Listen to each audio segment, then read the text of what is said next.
For today's lab, we're going to be going over soil bioavailable nutrient extracts. So we're here in this box.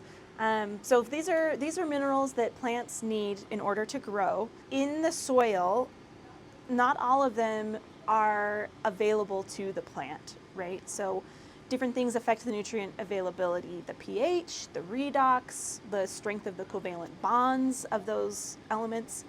So we'll take phosphorus, for example. Phosphorus is required for plants in order to grow. It's required for all life. But phosphorus, there's a lot of it in the soil. In most soils, there's a lot of phosphorus. But how much is available to the plant depends. So you can have the element in the soil solution. That would be a more bioavailable form. Or it could be attached to a soil particle, and that's going to have variable bioavailability, or it could be within the mineral particle itself, and that's something that's not considered bioavailable to the plants, or not immediately bioavailable. Through weathering, it might be available later. Phosphorus doesn't have a gas phase, but its solubility is very susceptible to changes in the pH and the redox state. So you've got iron and aluminum complexes, and the phosphorus, usually as phosphate, will bind to those on the outside of the clay particles. And then as the pH changes, the phosphorus will become less or more soluble. Usually at the lower pHs, nutrients are more soluble than at higher pHs. And there's also interacting effects from this. So the pH also changes how much calcium is soluble, and that's affected by the presence of different elements. And as one element precipitates out of solution, another different mineral might start to dissolve more to replace it, to keep things in balance. So it's complicated, and there are softwares that you can put in what your chemistry is, and it will predict which minerals will precipitate, which ones will dissolve. But we're going to just look at what's available right now based on the tests that we do to measure the minerals in the soil. There also is organic phosphorus as well. It might be bound up inside of organic matter, inside of cells. You might have enzymes. So there is a biological component to the nutrient availability.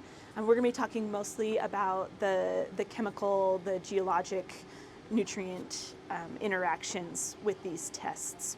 So the first thing to do is to pick a test that uses an extracting solution that has a correlation to growth response. So if you think about it, as you increase the nutrient concentration, you should see a change in the plant response. And this concentration will change based on which test you're using. You might have an area where it increases, it might flatten off, or it might even become toxic. You could see the plant response, and that would be the amount of plant growth, chlorophyll concentrations, whatever response variable you're measuring.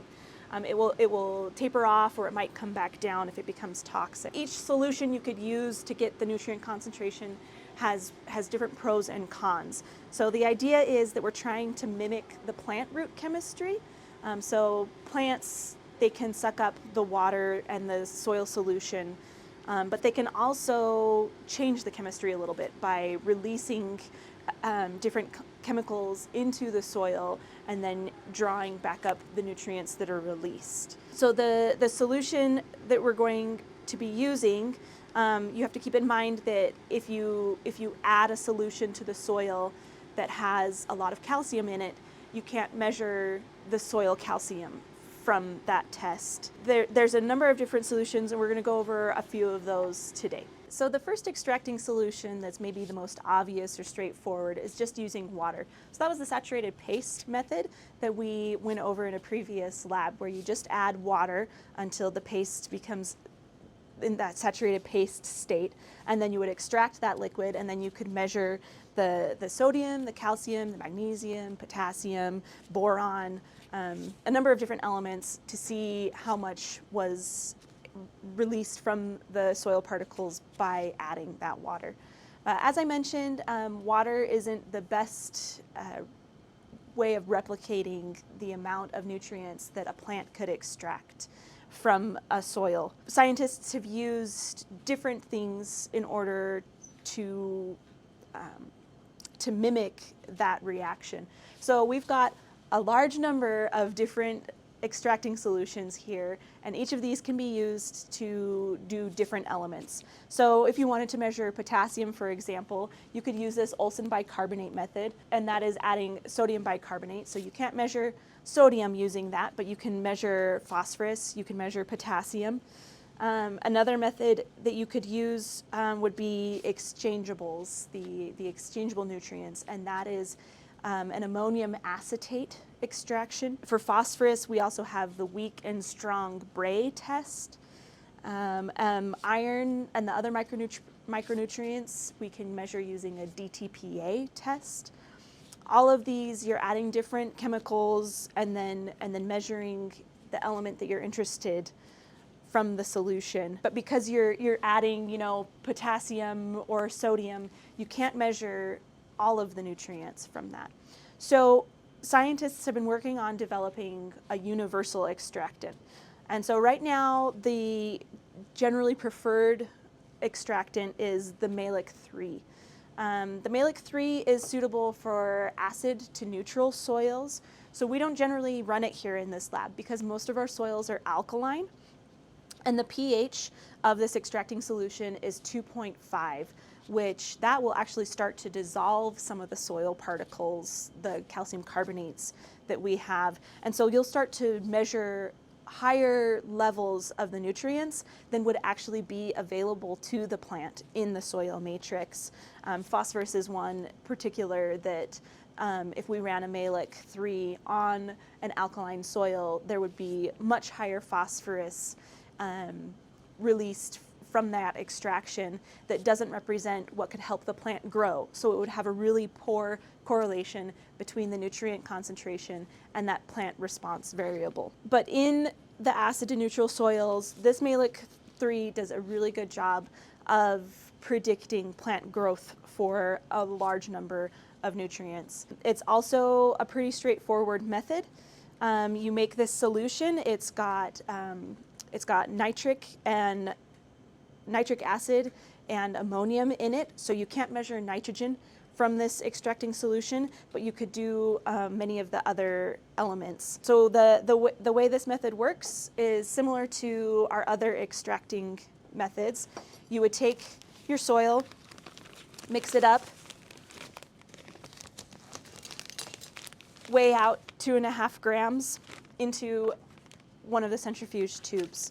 You want to make sure that you also are doing a blank and a KC.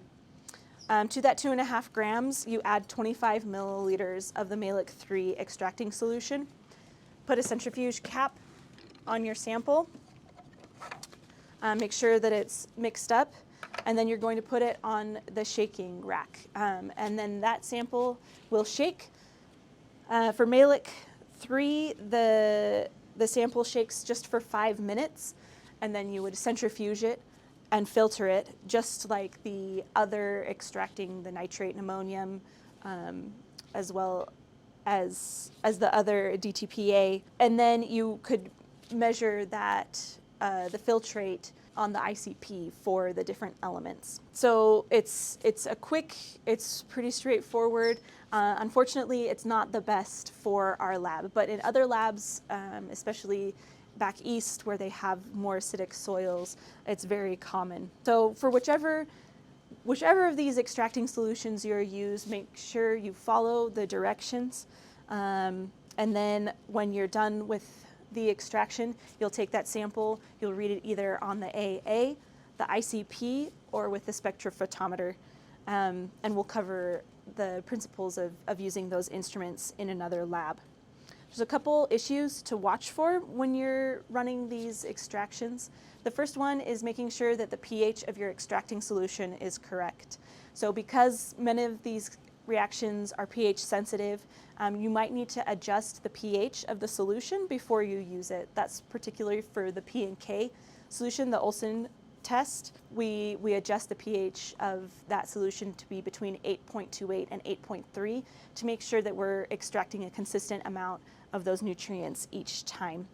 Another issue is that if you need to further dilute the sample beyond what's in the protocol in order to have the concentration of the sample be within the calibration range, make sure that you record that dilution value so that we can accurately report the original value. So for example, if we have 2.5 grams of soil that we dilute to 25 milliliters, normally that would be a 10-fold dilution. But if you do an additional 10 to dilute onto the ICP, then that's a 100 dilution. So we'll add that into the spreadsheet when we make the report. Other things is that these extractions, because they're just taking out the amount that's plant available and not the total amount, means that they're very time sensitive. As they continue to sit and extract, more of that nutrient will become available. So be sure that you're setting a timer and that you pull those off, centrifuge them, and put them in an Nalgene bottle quickly so that they don't continue to extract and measure more than the test should have measured. And then something about these tests, specifically the P and K, is remember the difference between a process blank and a diluter blank. So a process blank is an empty container that you add all of the reagents to and run just like the other samples as a part of the test. A diluter blank is right at the end when you're diluting the sample in order to read it on the instrument.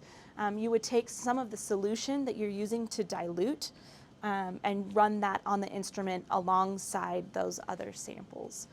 So the blank usually we refer to as BL on our sample sheets, and the diluter blank is represented by DB. And so make sure you're keeping those straight. It's important for us to know those different values because it helps us, if we have a problem with the tests, be able to figure out where possibly the contamination or problem came from. And that is how you measure plant available nutrients on soil samples.